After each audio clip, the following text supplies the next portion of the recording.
reporter Lynn Kawano, who just finished her series, Priced Out of Paradise. Now, Lynn, I want to get to some social media comments. We've been hearing from so many people essentially saying the same thing that your report showed, is that local families cannot afford to live here. And it's so heartbreaking to hear some of the stories here. Serenity mentioning they were renting a studio for $2,000. Someone else here saying they left in 2017 and just couldn't make it with 4 kids and 2 working adults.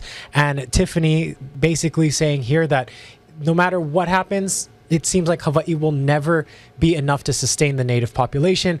You know, having done this report, how does seeing these comments make you feel?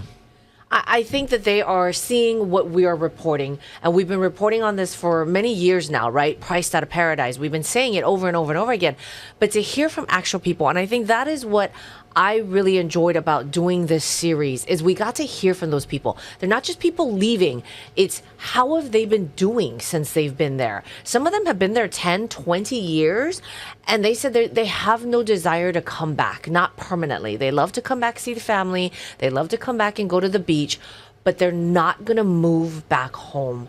They know that they won't be able to have that kind of lifestyle. You know, so one of these comments, she says, we can now own a home. You know, they have their own house and they have cars. This is from Amy.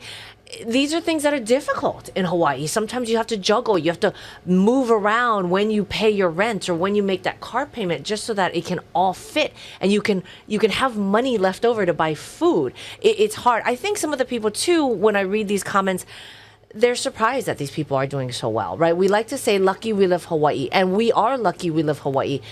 But that's not the only thing out there. There are a lot of people who are thriving, who are doing well on the mainland.